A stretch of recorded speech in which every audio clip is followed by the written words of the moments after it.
At the time of this recording, Kyrie Irving was traded to the Dallas Mavericks after requesting a trade days before the trade deadline, officially marking the end of the KD-Kyrie Irving era in Brooklyn.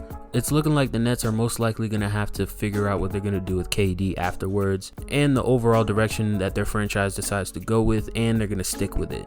But in this video, I wanted to go through the entire 4-year era and outline the failures that this Nets team had and why they happened. Everything really started to take place in the summer of 2019. KD and Kyrie were rumored to go to the Knicks as a video had leaked of the two of them having a conversation where Kyrie points out that the team had 2 max slots open. Side note, everyone assumed it was the Knicks because it was still undetermined, but I'm pretty sure it was the Knicks. But surprisingly, both players ended up signing with the Nets instead that offseason. And looking at it in hindsight, it was probably the smarter move, as the Nets simply just had more to offer than the Knicks did. Brooklyn had guys who were expendable on the roster while also having guys who could contribute. Along with both stars, the Nets would also go and get rookie head coach Steve Nash, as well as surrounding him with a really good coaching staff. They had Mike D'Antoni as an assistant coach who was well known for his great offensive schemes, and they had Ime Udoka as an assistant who was also a really good defensive coach and would tap into that later on. And they had Jacques Vaughn on the coaching staff as well, who was a great defensive oriented coach who would also get more recognition as time went on. But the thing was, we were not going to see this team fully healthy off the rip. We were going to have to wait a year, as in the 2019 finals, Kevin Durant would suffer a torn Achilles after rushing back into action due to a prior calf injury that he suffered earlier in that playoff run. Also in that first year, Kyrie didn't play that much either, as he would suffer a shoulder injury, which would keep him out for the rest of the year. But despite that, the Nets still made the playoffs that year in the bubble, as during that season, a lot of their young guys would show what value they could bring to this unit. In 2021, the Nets would make a full return. Everybody was healthy, Kevin Durant was coming back, and in those first 13 games, KD and Kyrie looked really good, as KD averaged nearly 30 points, 7 rebounds, and 6 assists on 67.5% true shooting, and Kyrie averaged 27, 5, and 6 on 63% true shooting. The role players on their team was playing well, as Joe Harris led the team in 3-point percentage on nearly 6 attempts a game. Caris LeVert was scoring off the bench, averaging 18, and Jared Allen was doing a great job as a rebounder, defender, and a lob threat. They also had some good guys off the bench like Jeff Green, who was a valuable 3-and-D guy, and they had Bruce Brown off the bench, who was emerging as one of the league's best perimeter defenders despite playing limited minutes. Overall, this team was just deep. But they didn't have just a bunch of guys off the bench. Those guys who came in off the bench were extremely productive when they had minutes.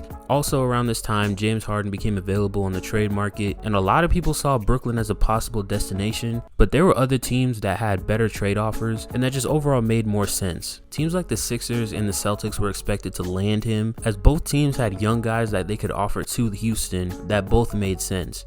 Around that time, Jaylen Brown and Jason Tatum looked like they weren't meshing well, and if you were to send him to Houston, that would be a player that they could build around for the future. Meanwhile, James Harden and Jason Tatum would be a better fit next to each other.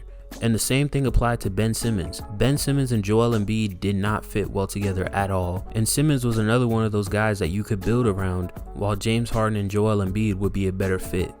But to my surprise, the Rockets went with neither of those moves, as they instead decided they were going to send James Harden to the Brooklyn Nets, and in exchange, here's what they got. So in order for this trade to even work, they would have to involve 2 more teams in Cleveland and Indiana. And while the Nets received Harden, the Rockets received Victor Oladipo, Dante Exum, 3 first-rounders from 2022, 2024, and 2026, a Milwaukee Bucks unprotected first-rounder, and 4 pick swaps in 2021, 2023, 2025, and 2027. Cleveland would receive Jared Allen and Taurean Prince, and Indiana would receive Caris LeVert in the 2023 second rounder. This right here is where I would question how good Sean Marks is as a GM, because a lot of people like to say that Sean Marks saved that Brooklyn Nets team, and he did. He took a tanking roster with no draft capital at all and somehow built a good unit through trades and free agency. And if y'all remember the previous Nets GM, Billy King, he was the one who put the Nets in that situation to begin with. The infamous trade where the Nets sent Gerald Wallace, Chris Humphries, Reggie Evans, Keith Bogans, 3 unprotected firsts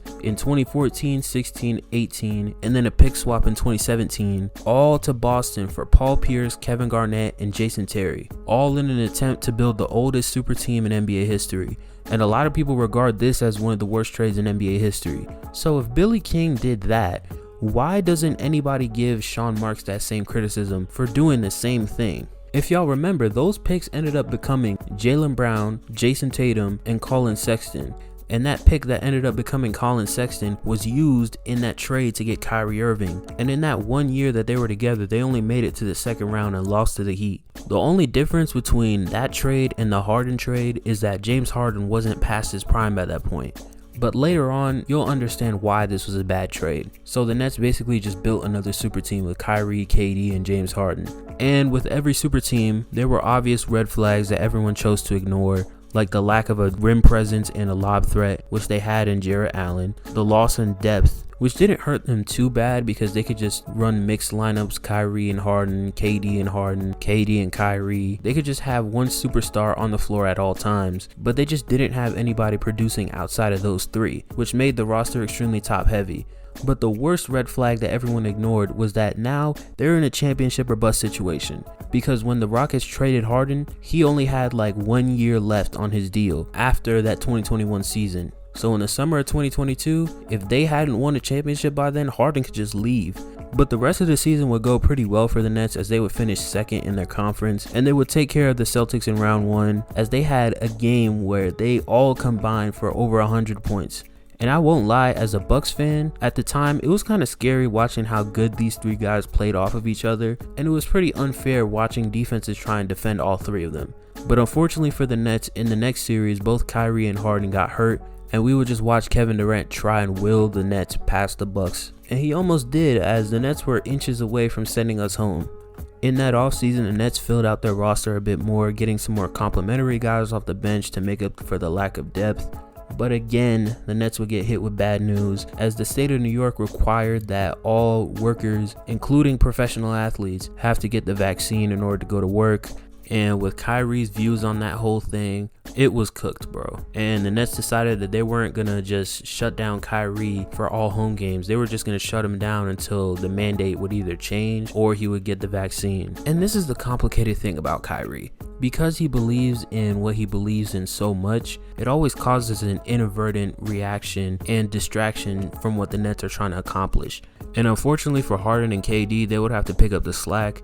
As while Kyrie was out, KD averaged nearly 30 again, along with 7 rebounds and 6 assists on 63% true shooting. Harden would average 23, 8, and 10 on 59% true shooting, while the next highest scorer outside of those two was Patty Mills, averaging 13.4. So it clearly shows you how bad their depth was. And then to make matters even worse for the Nets, KD would get injured, which pretty much left Harden in the same situation that he tried to leave in Houston, where he had to carry a below average roster to a bunch of wins. But this time, the guys that he counted on to help him accomplish what he wanted to accomplish weren't playing. Later on, Harden would then demand a trade, and from his perspective, it makes sense.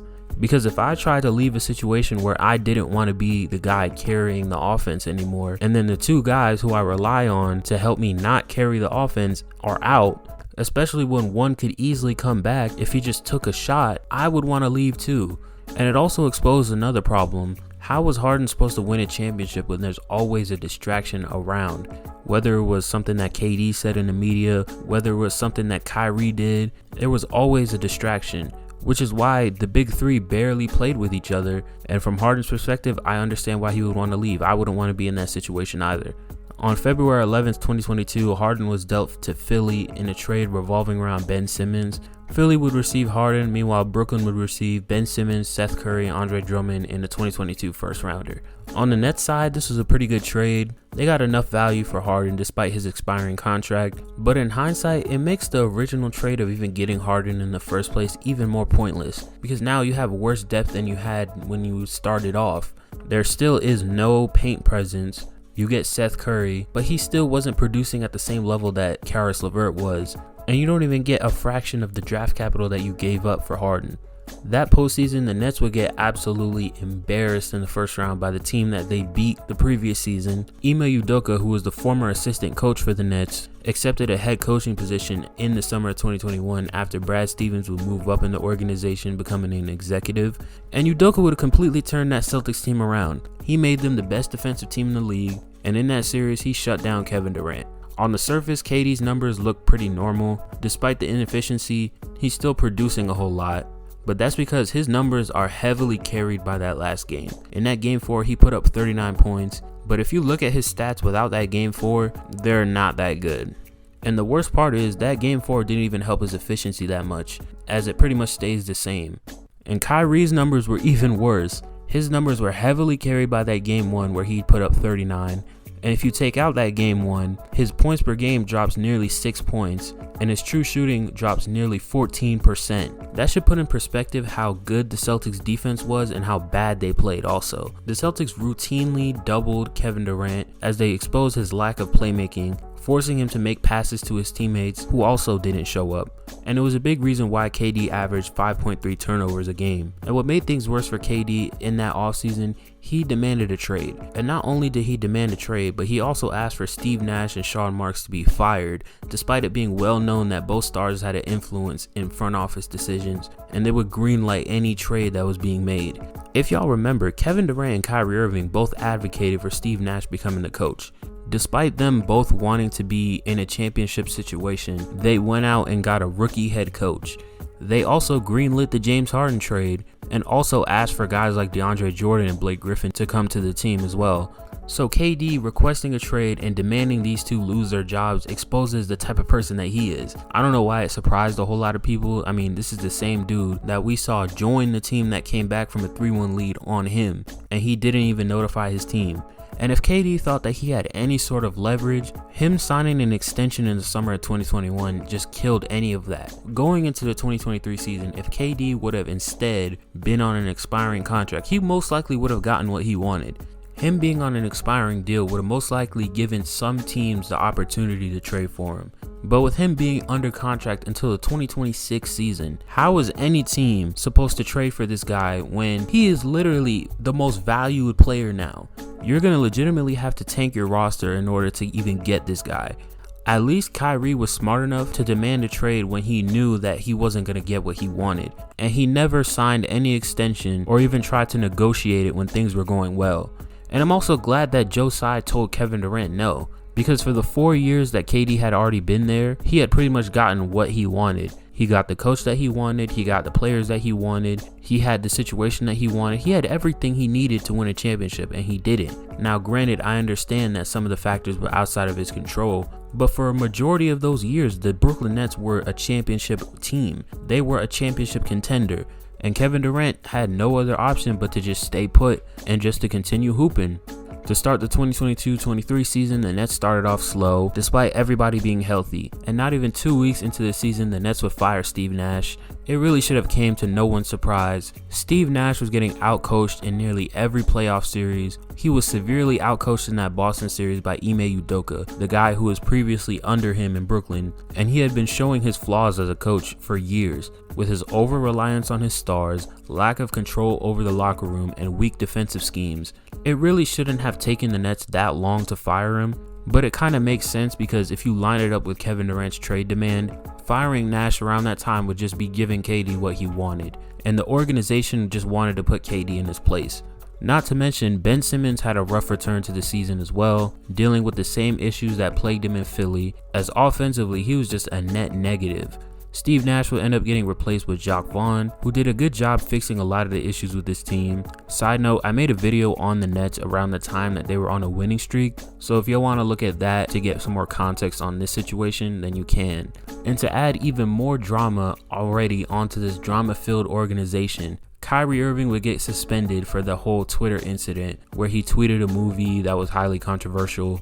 Again, I made a whole video on that. I'm not going to go too in depth on that because that's a whole nother rabbit hole. But after Kyrie came back, the Nets would have a pretty good run from late November all the way up to mid-January. As they went on a huge winning streak, both stars were playing well. Nicholas Claxton drastically improved defensively, filling up that role that Ben Simmons was supposed to fill. But if this team could not get any more unlucky, Kevin Durant would get injured and would be sidelined for a month. Kyrie tried his best to keep the Nets' head above water, but once again his free agency became a topic of conversation as he was very open about wanting an extension and even publicly stated that he wanted to stay in Brooklyn. But once again, Joe Tsai denied him, and then Kyrie would do a complete 180, requesting a trade and then eventually getting his way. And he pretty much just took a page out of James Harden's book. Although the motives were different because Harden didn't want to be in a situation similar to Houston and Kyrie just wanted an extension, The premise of both trade demands makes sense. Both players were on an expiring deal, and if the Nets didn't trade them, they were probably just going to leave in the offseason. And looking into the future, the Nets have some tough decisions to make. They could either A, finally start to rebuild and make it clear to everybody that Kevin Durant is available for trade. B, they could just wait it out and wait till KD demands a trade and then start the rebuild. Or C, they can put together some lackluster super team, trade for like Pascal Siakam, and think that they're going to make it out of the East. And then once they lose in the first round, because that's where that ceiling is for that team, then they start the process of a rebuild. And if we're being real, one way or the other, the Nets are just going to have to accept that they failed and that they're going to have to give up and try again. Could they have been champions by now? Who knows? I mean, they had 2 top 15 players surrounded by a bunch of depth, and they flipped that for the greatest offensive trio of all time and managed to screw it up. Whether it was Kyrie's distractions in the media, Harden's impatience with KD and Kyrie, Durant's injuries, Sean Marks' bad trade cycle, the constant coaching issues, the crazy expectations, you name it. This team legitimately could never catch a break. They never had a full season where they could just hoop together. Like, at least the Clippers had 2020, where for the most part they were healthy and they were able to make a run in the West. This Nets team didn't even have a fully healthy year, and there was always a media circus around them. Me personally, I believe that they would at least have 1 championship to their name. And I also hold the belief that they screwed up once they made that Harden move, because that Harden move legitimately closed their window down to like 1 or 2 years at the max. That was their window to win a championship, 1 or 2 years. But in retrospect, this era will forever go down as one of the biggest failures in NBA history, and I definitely believe that history is not going to be kind to this team. People are going to forget the small details, but they're going to remember the fact that this team had Kyrie, James Harden, and Kevin Durant on it. 3 of the most generational scorers in NBA history, and they somehow didn't win a championship. News just came in that Kevin Durant just got traded to the Phoenix Suns. Now it just changes the entire dynamic of the Nets rebuild. The trade details include Kevin Durant and TJ Warren going to the Phoenix Suns. The Nets receive Mikal Bridges, Cam Johnson, 4 first-round picks. I believe they had a pick swap in there too. The tough thing about this rebuild now for Brooklyn is that they're going into it without any of their own first-round picks. And similar to the Billy King trade, Houston owns all of their first-round picks. I've seen a lot of people saying that the Nets should consider trading Cam Johnson and Mikal Bridges, but I don't see the point. I mean, Sean Marks has been in this situation before. I believe that he can build an 8-seed play-in type of roster, which keeps Brooklyn competitive and makes their picks less valuable going into the future. And who knows, they could probably build another contender. But yeah, on that front, Brooklyn's got to get some luck on their side in order for those Suns picks to have some value. In terms of the KD Kyrie era, man, it's over. Gotta say, it's one of the most frustrating things that I've sat through 4 years straight, because this team could have legitimately won a championship even with Harden. It's just extremely unfortunate, and I hope KD and Kyrie can somehow find success in new environments. Hopefully the Nets can fix this mess of a situation they got going on. But that's all for this video. If you enjoyed it, make sure to hit that like button. If you want to see more videos like this, make sure to subscribe. Let me know what you think about the Nets in the comments below, and I'm out. Peace.